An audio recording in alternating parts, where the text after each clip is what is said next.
My parents suddenly appeared and started banging on the car window. Dad, did someone ask you to do something? Well, what might that be? You're always so stubborn. Just be quiet and persuade Steve. The chairman prefers his own father, so I'm going to decline. Otherwise. So, they were in cahoots with my in-laws, plotting to oust my husband Steve from his position as the next chairman. Then I noticed my mother was holding something like a crowbar. She swung it high and then, crash. The window shattered with a loud noise. I was stunned when I heard Steve's car, which had fallen off a cliff, was found with a suicide note. But a week after the car was discovered, an envelope arrived by courier, scheduled for that day. Steve? I quickly took the envelope and opened it with trembling hands. Inside was a letter. And a key. Read this without letting my parents find out. Of course, I knew that. But he must have wanted to write it. This is something I wrote in advance in case something happened. If I'm there when you receive it, just laugh and give it back to me. But if I'm not, please, Hannah, take what's stored in this locker and run to my uncle's place immediately. Lucy, my sister-in-law, who was reading it with me, and I looked at each other. Then we grabbed the bare essentials and ran to the house where Steve's Uncle Ronald lived. To protect myself and my children, and to expose what our parents had done. My name is Hannah McKinley, 34 years old. I'd like to say I'm just a typical housewife, but that was only true until a week ago. Now, I'm a widow with 2 children. My husband Steve is said to have taken his own life. That's the most likely possibility, I was told. His car had fallen off a cliff. And they say a suicide note was found in the dashboard. I don't believe it, can't believe it. Because it's true. He had no reason to take his own life. Not himself. Rather. Steve and I met at our workplace. A real estate chain's resort hotel, that's where I had always wanted to work. As a child, I was captivated by a large, beautiful hotel I was invited to by my parents' acquaintance. I chose a college important for the tourism industry and worked part-time in a local hotel. Finally, I got a job at the resort hotel I had longed for. It was known for its rigorous employee training, and I almost gave up early on. I was able to keep going thanks to a senior employee at the time. Amidst people quitting one by one, unable to endure, there was someone who stayed and watched over me, the one who remained. He was Steve McKinley, who later became my husband. After 2 years of dating, we got married. But then I was shocked to learn the truth. Steve was the nephew of the chairman of this real estate group. He was supposed to become a top executive in the group, but at that time, he was still training as a regular employee at the resort hotel. After we got married, he moved from the hotel to real estate, often visiting his uncle, the chairman. Originally a local real estate business, the group expanded significantly after the 1950s. The current chairman is the second generation, and the company's success has been largely due to his efforts. Thanks to convincing his parents during the economic bubble, they suffered less when it burst. He then steadily advanced into resort development. But things got murky around the chairman, who had fallen ill the previous year. As he had no biological heir, Steve was named as his successor. And that's what shortened his life. I was shocked and struggled to accept the news of Steve's death from the police. That's when my in-laws, Marcus and Ivana, began bombarding me with phone calls. Hannah, Steve is in a real mess now, isn't he? A real mess? Is that the simple way they sum up their own son's situation? Hey, Hannah. It's gonna be tough for you alone from now on, right? Why don't you come to our place? Yeah. With Steve gone, you're going to have financial difficulties, won't you? My father-in-law and mother-in-law took turns saying such things. Feeling irritated by their words, I replied, I can't even begin to think about the future right now, and then I hung up the phone. I thought to myself, what are they talking about now? After all, I had only met these in-laws twice. Once to announce our marriage, and then on the wedding day. They didn't even show their faces when our son and daughter were born. Yes, Steve had been avoiding his parents, my in-laws. When I questioned Steve about his parents' behavior at the time of our marriage, he told me, they are scum who never even try to work for themselves. Steve's parents currently hold some positions within the McKinley Real Estate Group. But that's just to keep them from doing anything, Steve had explained to me. Apparently, unlike his talented uncle, everything they did turned out to be a setback for the group. So, they're given nominal positions and are made to travel under the guise of inspection, just to keep them from messing up. Didn't you go with them on these trips, seeing different places? Steve laughed it off. No way. Lucy and I were always left alone in our big house. Steve had a sister named Lucy. She married a man with no ties to the group and lived in a city where he worked. Steve's brother-in-law, Harvey, got along strangely well with Steve. When he was in town for work, he would go out of his way to talk to Steve. Lucy would say things like, "I'm jealous of Steve," about the way those men were. Yes, these two siblings got along well. Both had a strained relationship with their parents. But I'm fine with it. Once I got married and moved away, I didn't care about them. Lucy said breezily. But Steve is involved with the group. And what about it? Our parents know they're the failures of the group, so they hate seeing my successful brother. Is that how it is? It is in our family. But it must be different with your family, right? Not at all. That's right. I too had a poor relationship with my own parents. Well, it was good when I was a child. As an only daughter, I thought I was loved reasonably well. But their true nature revealed itself when I was in college. Drop out of college and come back home. That was the sudden message I received. The reason was a marriage proposal. They wanted to call me back in my early 20s, in the mid-2000s period, for that reason. It seems a son of a local dignitary had taken a liking to me when he returned to town. This spoiled rich kid insisted he wanted me, and my parents tried to fulfill his wish for their own benefit. We raised you all this time, so you should be grateful to us, right? I felt the image I had of my parents crumbling inside me. They had raised me, their daughter, hoping for something in return. When I realized this, I firmly refused to return home. Then they stopped sending money for my tuition and living expenses. They probably thought I would come back if they did that. But I didn't, not even out of stubbornness. I consulted my professor and looked for ways to continue my studies without being taken back by my parents. It was a struggle until I graduated. I managed to cover my tuition with scholarships. The problem was my living expenses. I moved out of my secure one-room apartment, sold my unused furniture, and moved into an old apartment. My life became a cycle of university, part-time jobs, and job hunting. I only went back to my room to sleep. As it turned out, this part-time job experience led to my employment and meeting Steve. And my parents were strangely happy about my marriage to Steve. Aren't they good parents? Comparing them to his own, Steve said with a wry smile. No, they're not.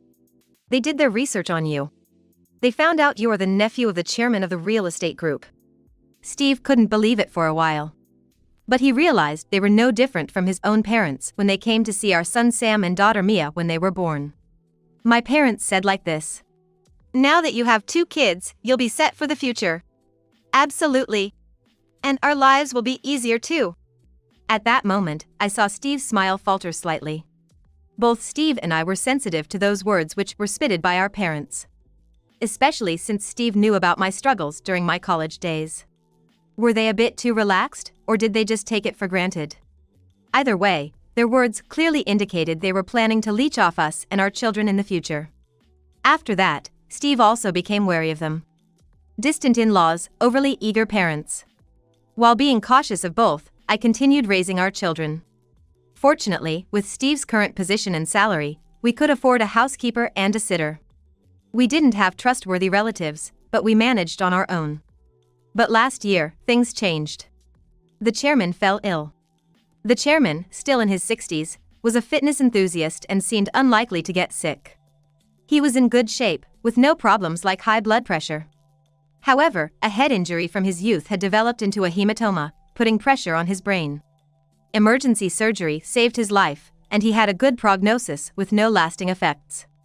But this incident shook the group, as there was no designated successor.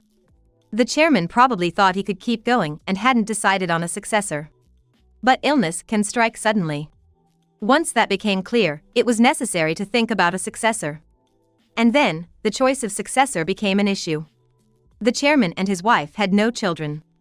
There were no biological or adopted children at this point. So, during his convalescence, the chairman nominated Steve. It seemed a reasonable choice to most senior staff in the group. They knew Steve was training within the group and receiving executive education. But there were people who couldn't accept it. Steve's parents. Just wait a minute, Ronald. He's still young, isn't he? Shouldn't I be the closest one to you? That's right. Why choose Steve over this guy? It seems they confronted the chairman, who was resting, with these words. The chairman apparently rebuked them. If I leave the group to you, it'll be ruined. He then clearly explained why he chose Steve. But that turned their hostility towards Steve. They demanded he step down, saying he should tell his parents to take over because he was still young. Frankly, it was a threat. At first, they were asking as a favor, but gradually their tone changed to do something about it, or else. This is getting a bit dangerous. What do you mean? If we leave them be, they might harm me, you, or even our kids. What? I initially wondered if they would go that far. They will. Steve spat out. I've never thought of them as my parents. And they probably don't think of us as their children. No, that's not right. They see children as tools to generate benefits for themselves. It's the same with my parents. No. Steve shook his head. Their level of scumminess is worse. Your parents, at least, want to hang on to the benefits, but mine want to take the benefits themselves. What should we do then? The word take made me shudder. A family filled with love and trust that I had finally found. I didn't want anyone to get hurt. I have an idea. First, we'll make sure the building manager prevents any suspicious people from entering. Hannah, you need to protect the kids when you go out. Can I do it alone? I'll ask my uncle to arrange for a security company. They'll discreetly guard you when you're out. Understood, I replied. From then on, I chose popular places for outings with the kids as much as possible. I actively participated in gatherings with mom friends that I usually hesitated to join. It's harder for someone to make a move when my children and I are in a group. But even then, there was an attempt to abduct my child. It first happened while we were playing in the park. I was supposed to be watching the kids with the other moms. A plump middle-aged woman, who seemed to be just taking a walk, suddenly grabbed my daughter and ran. Then, a security guard who had been watching over us quickly intervened. But the woman who was almost kidnapping my daughter, surprisingly agile for her size, managed to escape. We never found out who she was or why she did it. It's a scary world out there. Let's all be careful, everyone said. We all agreed to be cautious, not just against kidnappings for ransom or pranks. But there was one thing I had overlooked. Hey there! I unexpectedly ran into my parents in the apartment parking lot. It was when I was getting out of the car after shopping with the kids. In a panic, I hurried back into the car and locked the doors. My parents blatantly and forcefully started knocking on the car windows. Mom, why are Grandpa and Grandma doing this? I'm scared. I slightly opened the window, just enough to fit my fingers through, and asked my parents. I really didn't want to open it, but I couldn't talk to them with it closed. What do you want? Ah, finally you opened up. Listen, Hannah, can you talk to Steve? What? You know, it doesn't seem right that young Steve becomes the next chairman. Isn't that order wrong? A chill ran down my spine. Could it be that these people? Dad, did someone ask you to do something? What are you talking about? My dad feigned ignorance. Then my mom said, "You're always so stubborn. Just quietly persuade Steve. Tell him it's better if his own dad becomes the chairman and he should decline. Otherwise." In her hand was something like a crowbar. Then, with a big swing, crash! The window shattered with a loud noise. The children screamed and cried. My mom then reached her hand through the broken window. Get down! I yelled to the kids and started honking the horn to signal the security guards, who I hoped were somewhere nearby. Fortunately, the sound of several men running towards us could be heard. Damn it! My parents clicked their tongues and quickly left the scene, getting into a nearby car and fleeing. "Are you okay?" the security guards asked us. I'm fine, but the kids. We're okay. My son replied loudly. But it was certain that shards of glass had fallen on both of them. We'll go back to our apartment right away. Can you please escort us to the entrance? The guards agreed and accompanied us.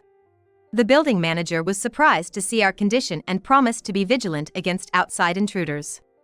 That evening, when Steve returned, I told him everything. My own parents, of all people. Yeah, they must have been roped in.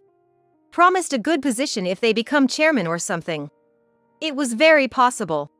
Very, very possible. Why did our parents have to be such people? This is seriously bad. I'm going to my uncle's place to ask if he can hide you and the kids for a while. To Uncle Ronald's? Yes, but we have to do it without being noticed. Also, I'll contact Lucy. I want her to stay with you guys for a bit. But won't that be a bother to Lucy? Given the situation, it's necessary. And since I'm being considered for the successor, they might think the same for Lucy, being of the same bloodline. We're better off forming a united front. Steve then immediately contacted Lucy. I can't believe it. All right, Steve, I'll join you. What about my husband, Harvey? Harvey has his work, doesn't he? Yeah, but okay, I'll talk to him. Thanks. Having siblings at times like this is great, I thought. And the next day, Lucy came over right away. I told Harvey about the situation, and he said he wants to check a few things and will join us later. Really? Harvey is dependable. Well, of course, he's the man I chose. We laughed together at that. But the day after we had that conversation, I received that call from the police. Steve McKinley's car was found at the bottom of a cliff. I couldn't grasp the meaning of their words right away. What does that mean? He was just brought to the hospital. I couldn't fully comprehend the rest of what was said. I was aware the person on the other end was speaking, but I couldn't move. Surprised by my reaction, Lucy took over the call for me. After that, I was mostly led around by Lucy to various places. We went to the police station, confirmed the news, and were handed an envelope found in the dashboard.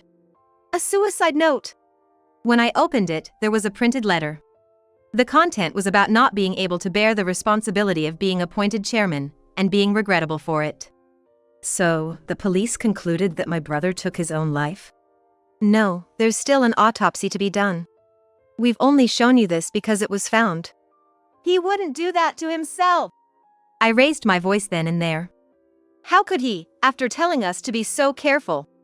I couldn't articulate any more words after that.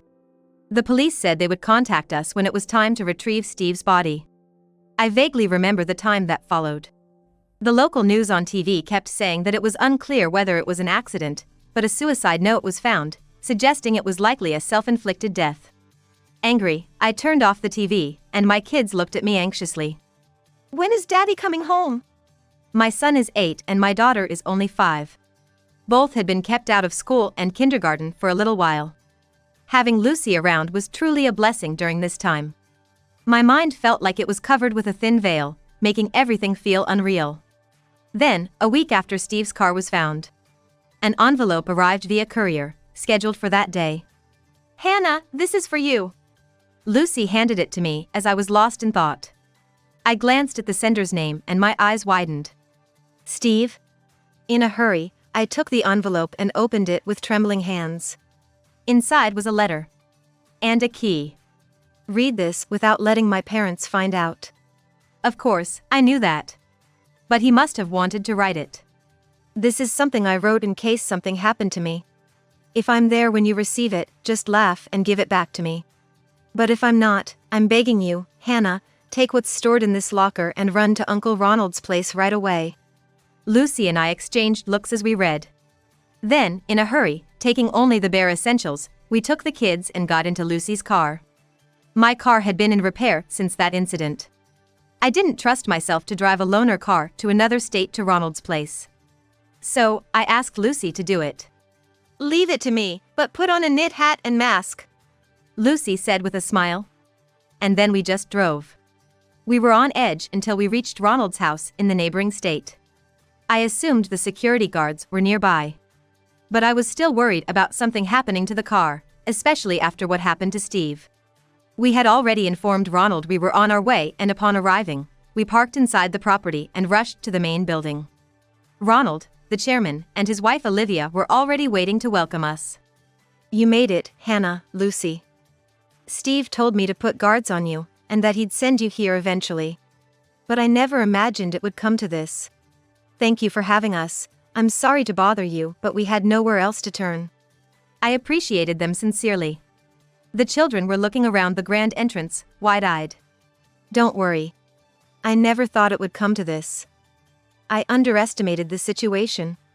I never thought they'd actually go after Steve himself, those people. He clenched his fist in frustration. We were then led into a spacious living room. It was a room with a warm and peaceful atmosphere. His wife Olivia instructed the housekeeper, and soon, she brought treats for the kids to one corner of the room. Thank you. It's all right. You'll want to keep the kids within your sight now, won't you? Yes, I didn't want to take my eyes off them for even a moment.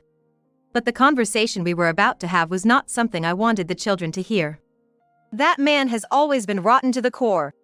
But even though we wanted to exclude him from the group, we never quite had the definitive evidence.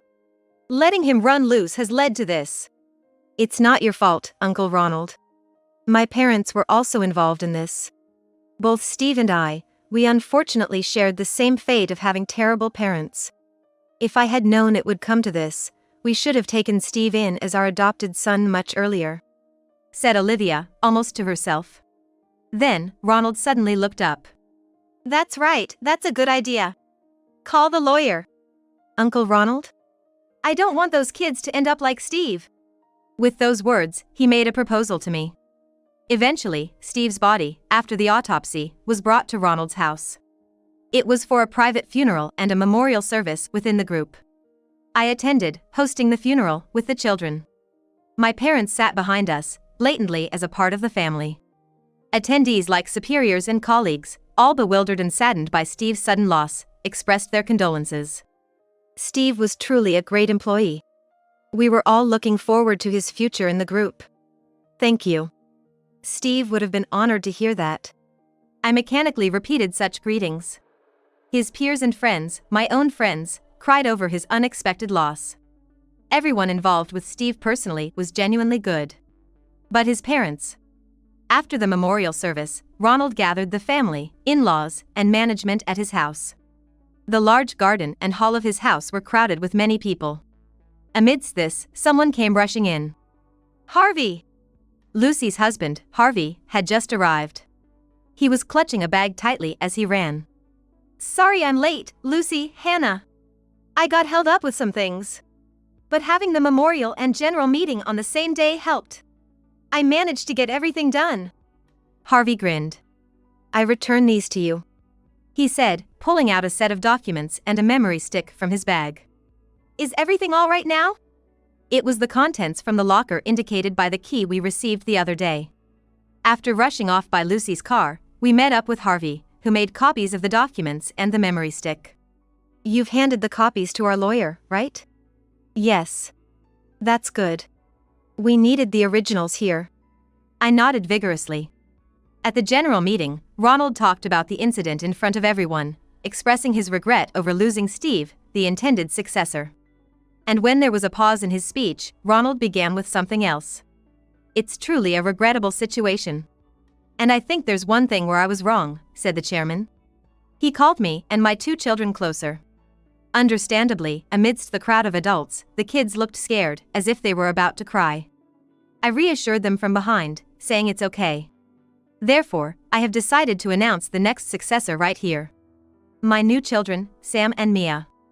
They are Steve's kids, but I have adopted them both. A murmur went through the crowd at the mention of the children. Many of you must be surprised. But I believe this tragedy happened because Steve remained just a nephew. Right? The crowd's gaze shifted to Ronald and Olivia at his words. "What are you saying, Ronald? Should this be discussed here?" "Yes, it should." "He took his own life, right? A suicide note was found.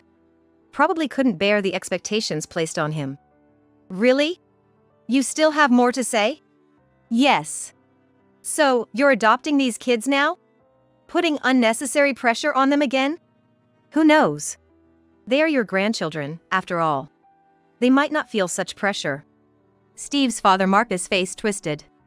"Actually, Steve didn't take his own life," Ronald stated firmly. The crowd began to murmur. "What do you mean?